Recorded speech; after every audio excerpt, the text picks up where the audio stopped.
What's going on, everybody? Welcome to the Convo Show Live. I am Kevin Britton, host of the 12th Man at Arrowhead Drive. Be sure to tune in every Sunday and Wednesday for all your Chiefs content right here on Stadium Drive Sports. Hey, Sean, let them know. Hey, welcome, everyone. I got your baseball talk here on the Royal Way. You'll find us both on Stadium Drive Sports channel. Hey, it's great to have you guys here with us. Absolutely. And of course, the Combo Show, you can catch us live right here every Tuesday, 8 p.m. Central Time. Currently, we will have a recorded episode every Friday as well, but that will be transitioning in the near future to a new show called Fantasize This, where we get you guys ready for your fantasy football season, and we help you guys bring home the victory, bring home the prize, and bring home the pride. But we appreciate you guys tuning in. We will be talking plenty of Chiefs, plenty of Royals for you, all right here on the Combo Show Live.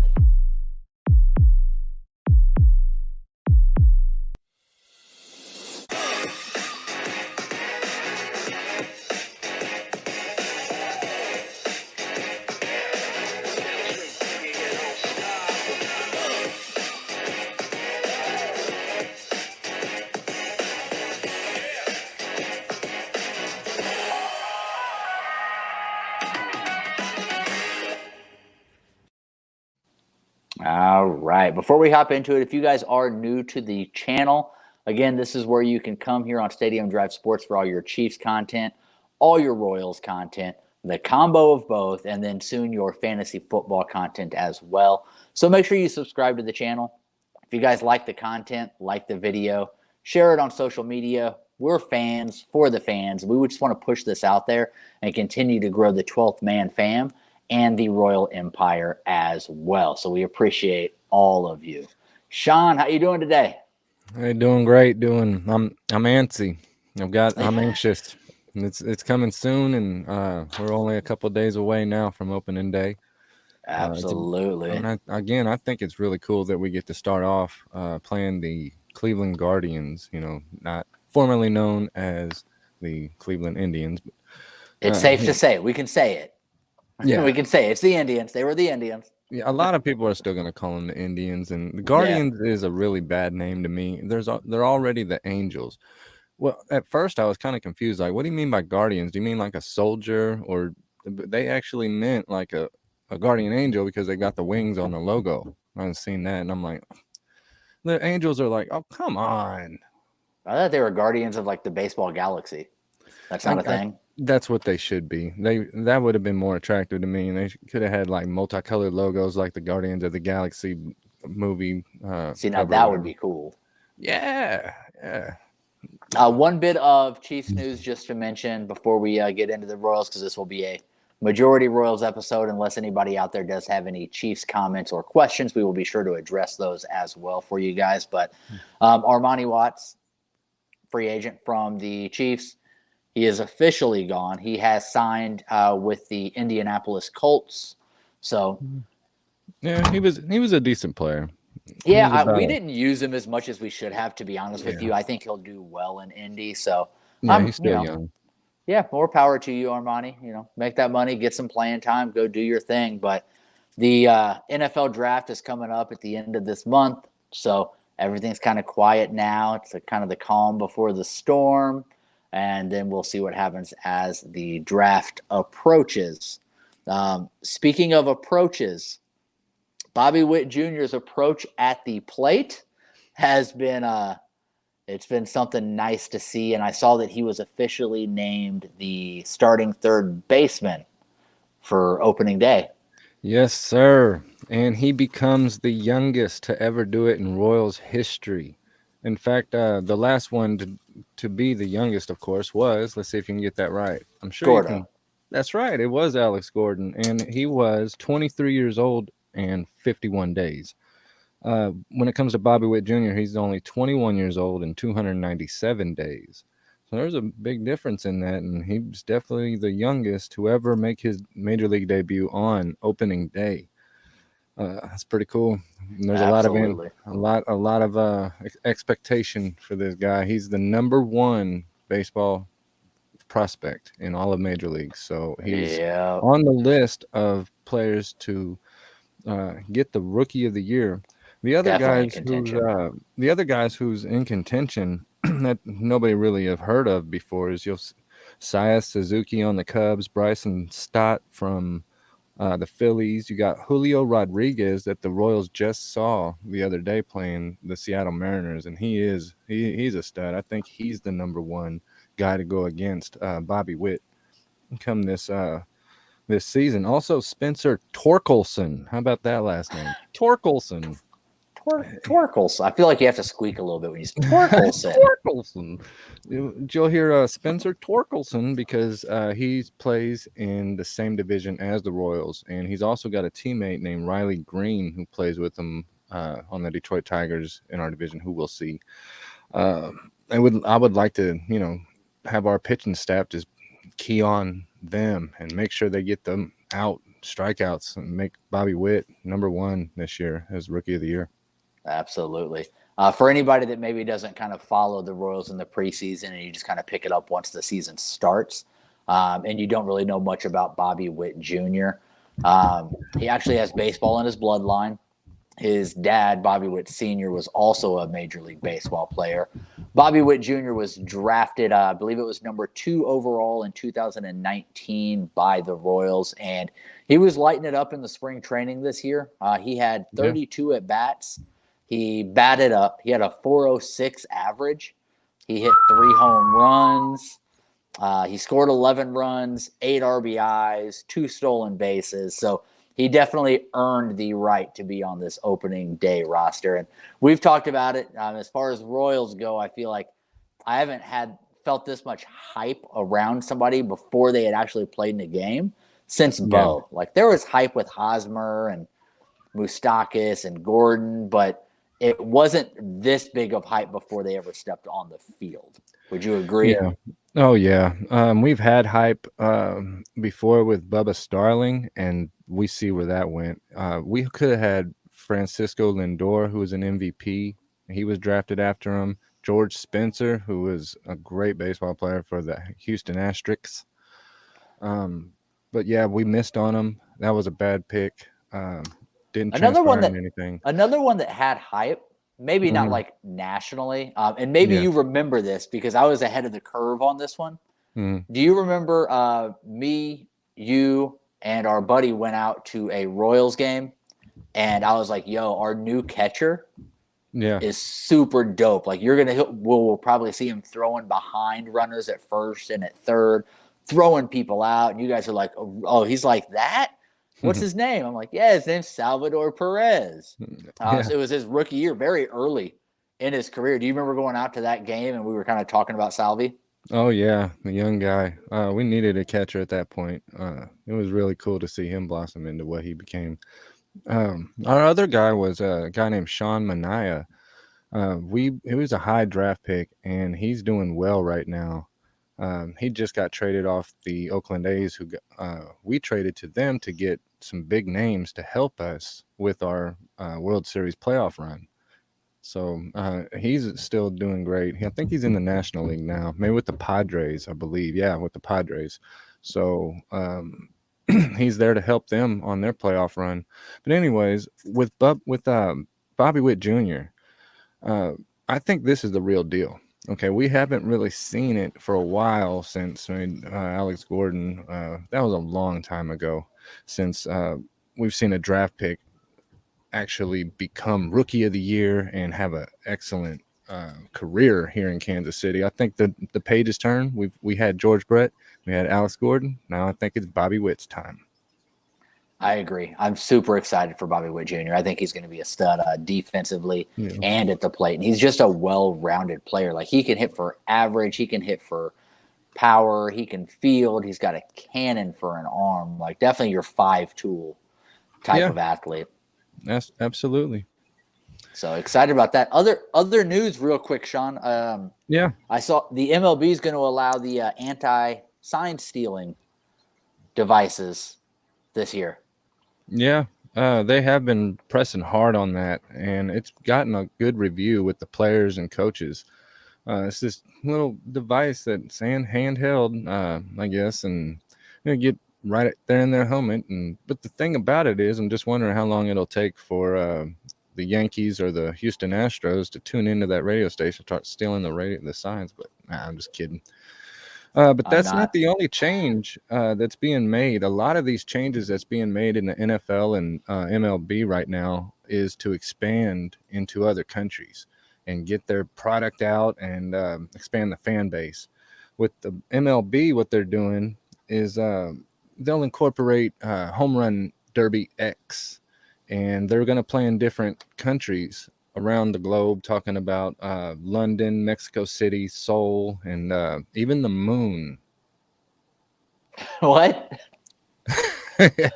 No, they're not going to have the home run derby on the moon. They have about 1,200-foot home run. That would be pretty cool.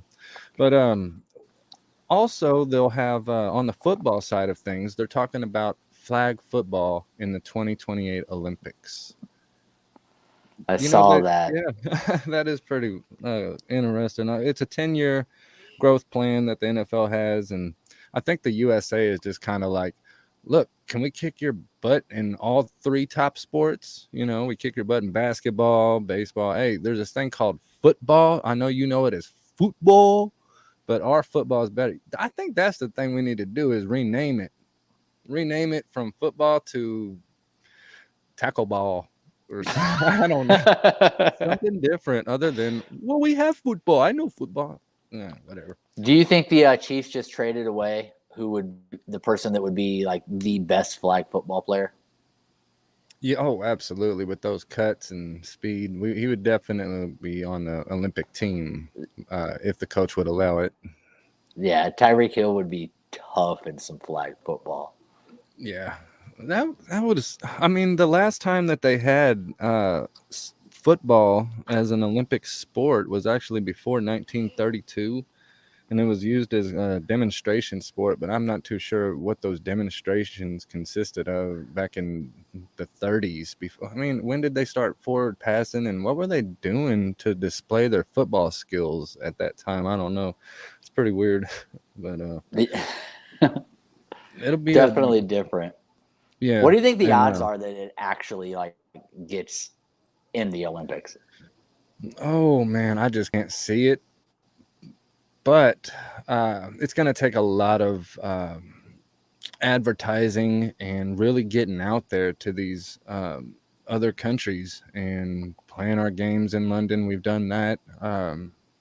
We just need to expand and try to really get it into them because it's already cool over here, but it's really comes down to piquing their interest.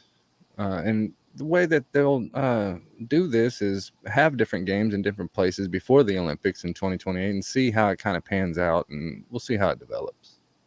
I think it's always cool when leagues or teams play in like different places, even not Yeah. just like not Oh, even just like overseas or out of the country, but like when the mm-hmm. Royals had the game they played in Omaha, like just Yeah. any of those little things like that, like it's super cool because you are expanding your brand out to other fan bases.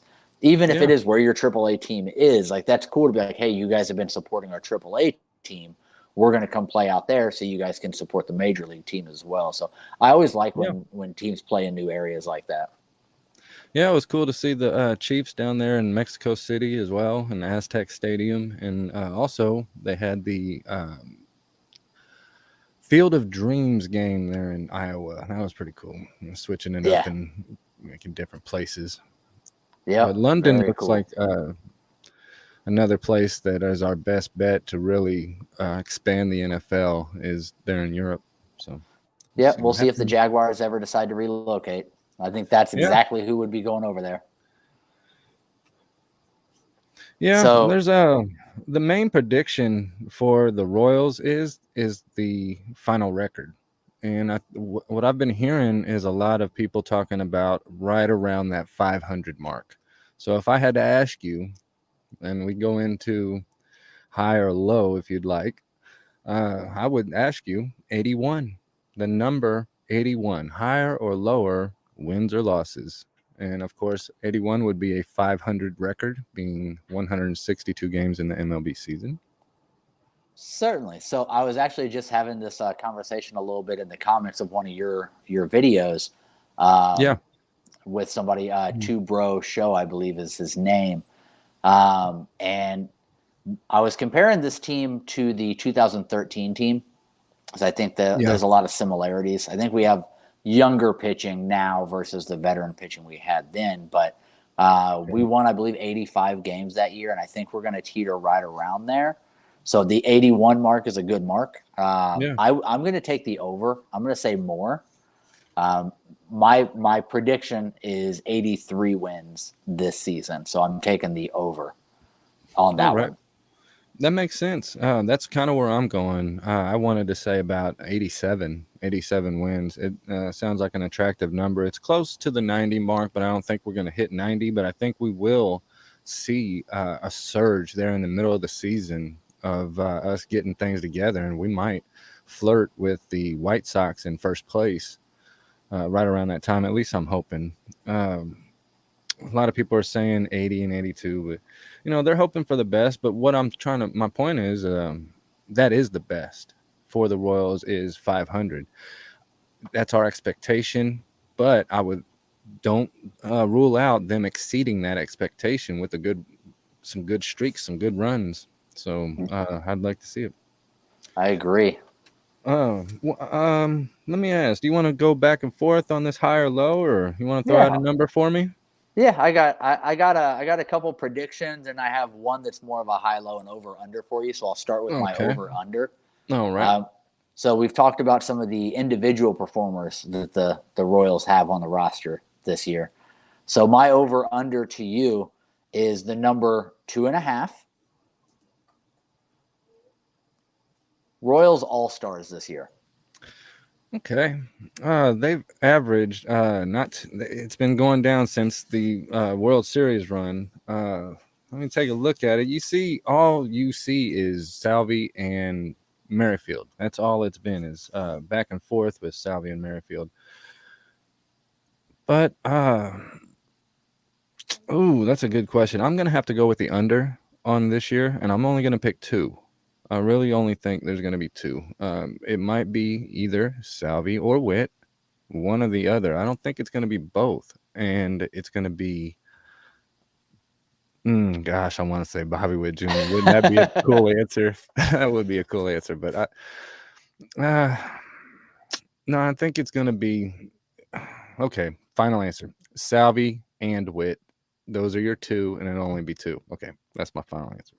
So I am taking the over, Mm-hmm. and I am right on par with you of Salvi and Witt squared.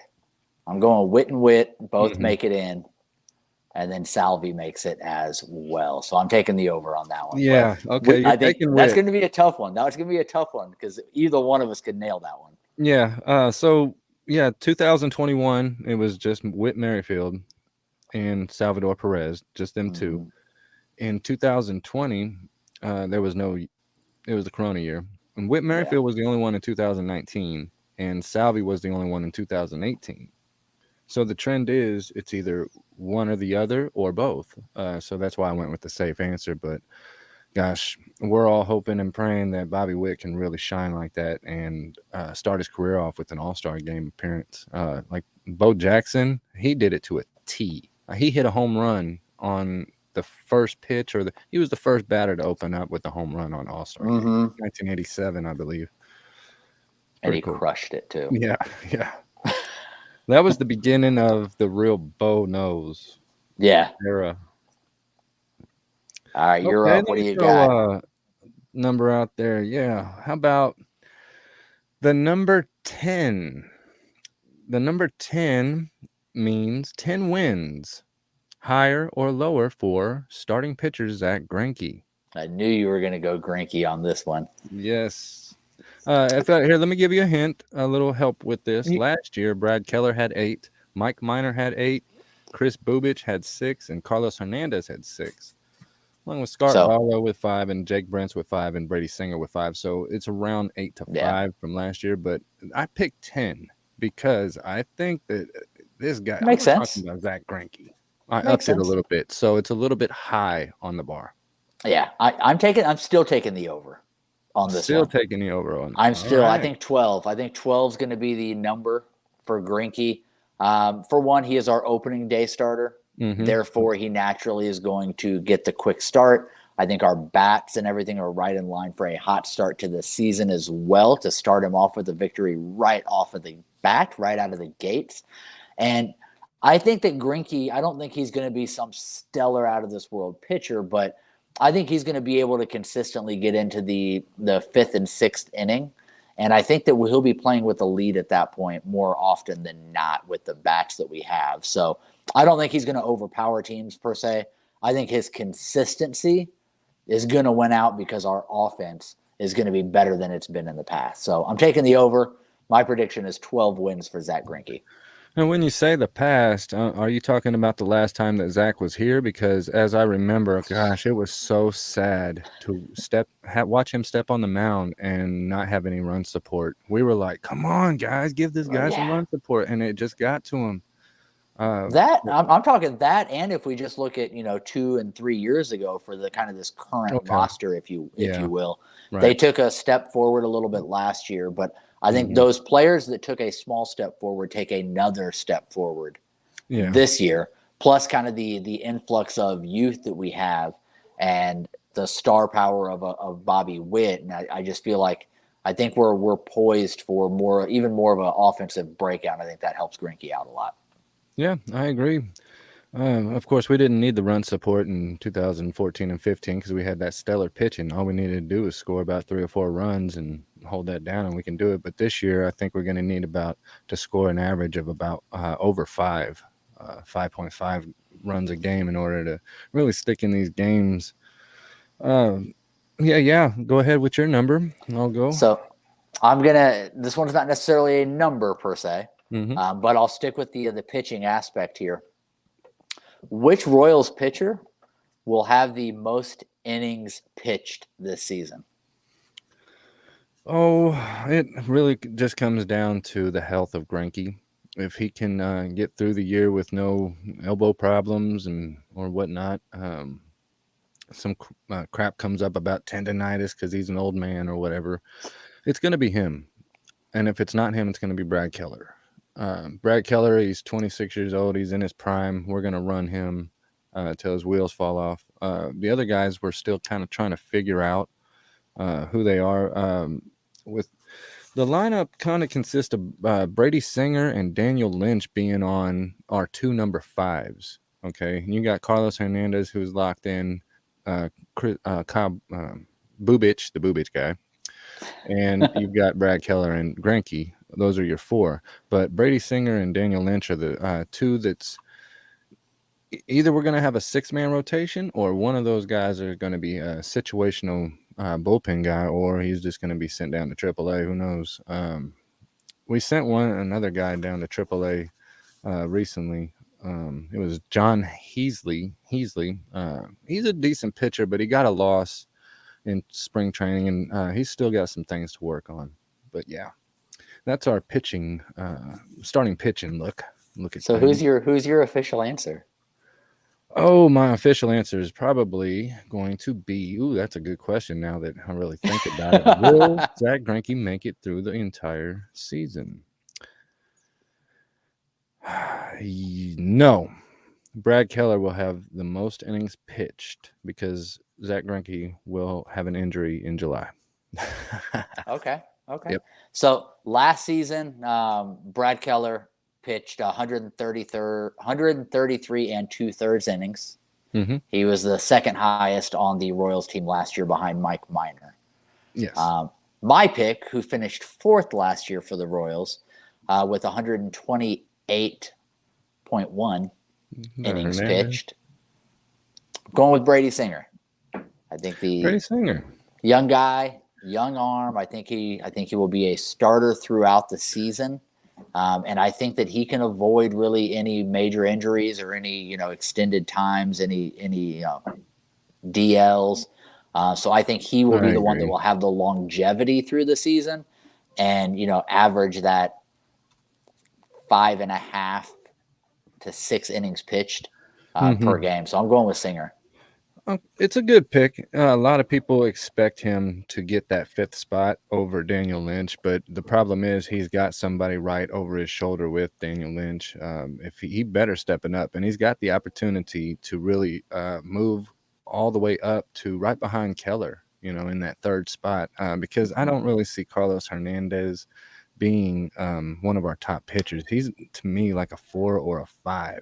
Yeah. And we still don't know about these young guys. And, of course, we've got some AAA guys like, Jackson Kowar and Angel Zerpa and whatnot. But who knows how it's going to turn out. But one thing is solid is these top 4. The only thing that's not solid is Brady Singer and Daniel Lynch. But like you said, I think it will be Brady Singer taking that 5th spot, and I might have to agree with that as well. Yeah, I figured I had to take a swing on at least one of these and go for more of a bold prediction and not the safe answer. So that's Singer a good pick. Good pick. He's a young guy, and he's definitely going to get his opportunities to present himself. All right, my next number for you is the number. Oh, how about the number 1,479,659? I'm taking the over. Salvador Perez will hit more feet than that this season. No, that was the 2019 Royals attendance for the year. It's kind of going down over the year. The real number that I'm going to give you is the attendance average per game, and the average is about 20,000. Okay, we had years in 2015 and 16. Those were our best years, and we had 33,439 in 15, and then in 2016 we had 31,577. Those were our top 2. We had 2.5 million people for the year and 2.7 million people for the year in 2015. But our worst years were exactly 10 years before that, in 05 and 06. In 05, we averaged 16,000. 16.9, so I guess it's 17,000 per game, as well as in 06 it was about 17,000 per game. So you got the 33 and then you got the 17, so that works out to about an average of about 25,000 a game. But these last few years it's been going down, of course, since the World Series, and coronavirus has affected it as well. It's moved down from about 14,000 to only about was it 11,000 for last year. So I'm gonna guess, if I was gonna take a guess, I would have to say lower with 17,000. What's the over under set at? The over under is 20,000, and the average over all the years is about 24. But I still think it's going to be kind of down with about 17,000. So do you think that maybe there'll be a resurgence? Maybe with Bobby Witt will put some butts in the seats. Do you see that happen and being over 20,000 for the year? So another bold prediction for you, kind of across the board. I'm taking the over, and I have a lot of things that I've taken into consideration here. Okay, Greinke's back. Yeah, that's another one. Some of your people that are kind of lifelong Royals fans or have been fans for quite some time now are more adept to go out and watch Greinke pitch.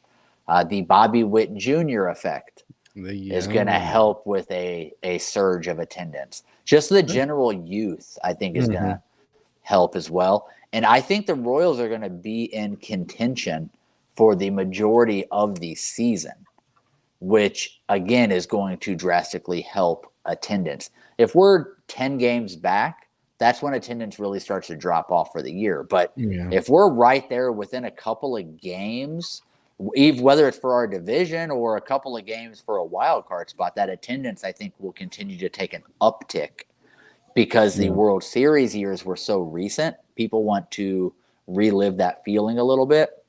And I think us being in contention will help the attendance go up. I don't think it'll be much above the 20,000 mark. I think it'll actually be in the 20,000s, like 20,300 type of thing. Like, not blowing it out of the water, but I think we can slightly, and plus COVID, right? And again, coming back from COVID, more and more people are getting out and interacting and wanting to go do things that they did miss out on during the COVID year as well. So with the world just getting a little more normal, I think that will help attendance as well. So I'm going to go bold. I'm going to go over, but not by much. Gotcha. Yeah, that's a good point. Everybody needs to find their way out to the K. We're finally free from the COVID lockdown, so it's going to be good. Yeah, these last few years has been construed with, it's been messed up with the numbers due to COVID, and it's good to see some of these numbers get back on track with the attendance because I am a beer vendor there, and I love to see many people in the seats rooting for the Royals and buying some beer. So Absolutely. So I know that we're going to be doing a lot of these over-unders and these predictions and stuff on your upcoming show as well. hmm So I don't want to use up all of sure. the good takes right now, but I have one more for you. Yeah, forget them. So my one more is, who will have the best batting average? It's a two-part question. Who will Okay. have the best batting average at the All-Star break for the Royals, and which Royal will have the best batting average at the season's end? Oh, I'm gonna go with Bobby Witt at the half point mark, but Merrifield, the veteran he is, he's gonna let that go and become the highest at the end of the year. But Bobby Witt's probably gonna end up probably about 280 or so, and I see Whit Merrifield more around the 300 mark at about. Let's give him 301. Let's give him that because last year he only got about 280 so, and Nicky Lopez was the only Royals player to hit for 300 or above with a 300 flat average. So last year, a lot of high 80s or 280s. I'm sorry, high Yeah. 280s. So I'm gonna go No, with 270s. Lot in the 270s yeah, last year, right? right, Yeah. right, and that's why I see a good Merrifield resurgence to over that 300 mark, and there'll be more than one player who will do it. I think Nicky Lopez might do it. He's got his starting spot there. He's going to get even more at bats this year, so we'll see if he can continue staying in that 300 mark. Okay. So I'm going to go at the halfway mark. I'm going to go with Nicky Lopez. I That's a think good that he good can pick. he can kind of pick up where he left off last year as hmm far as batting average and leading the team. So I think that he will be the one leading the team at the halfway mark. Who was your end of the season? Was it And Bobby the Witt or season was Merrifield? Whit Merrifield. It'll be Whit Okay. and Whit. So Whit Jr. in the middle and Whit Merrifield at the end. So I'm taking one of your people, but in a different spot, because I think Bobby Witt Jr. will have the highest batting average on this team at the Mm. close of the season. I think he'll Mm. start off good, not great batting average wise, not like a slump. He'll start off He's, good, not great. He'll pick it up. He'll hit a little bit of a lull, and that'll allow Lopez to overtake him by the midway mark. And then I think I think Bobby Witt Jr. hits an absolute on hot streak come fire. like Yeah. July, like Yeah. absolute hot streak, and that catapults him. And I'm going to go again, bold prediction with Bobby Witt Jr. leads this team at the end of the season with a batting average of 312.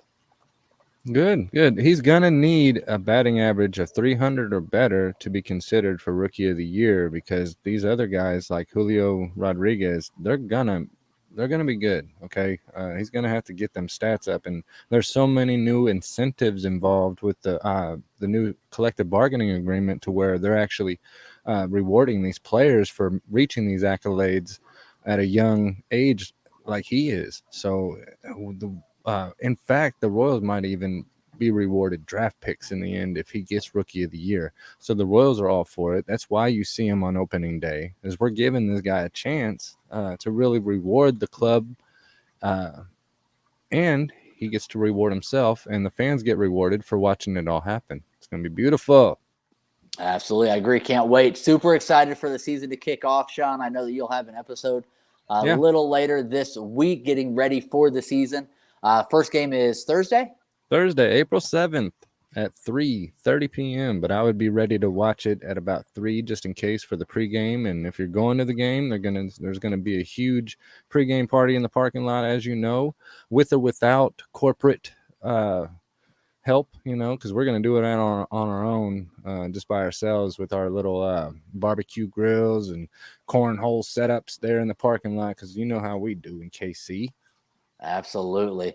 Well, we appreciate you guys tuning in. Leave a comment down below. I'd like to know your guys' feedback and what you guys think as well in regards to some of these predictions we gave. Let us know if we are way off kilter with our thoughts or if you agree, and also let us know what your predictions are for the Royals as well. Again, my name's Kevin, host of the 12th Man at Arrowhead Drive. Tune in every Sunday and Wednesday for all of your Chiefs content here on Stadium Drive Sports. One more time, Sean, let them know. Hey, I'm here to let you know that Floyd de Toot, a South African cricketer, was born in Jacobsdal, Orange Free State in the year 1868 on this day. Sean, Now that's not look, what I meant when I said let them know. okay. I'm sorry. My bad. You can find the Royal Way on Stadium Drive Sports every Monday and Thursday here on Stadium Drive Sports. Awesome. Appreciate you guys tuning in. Until next time.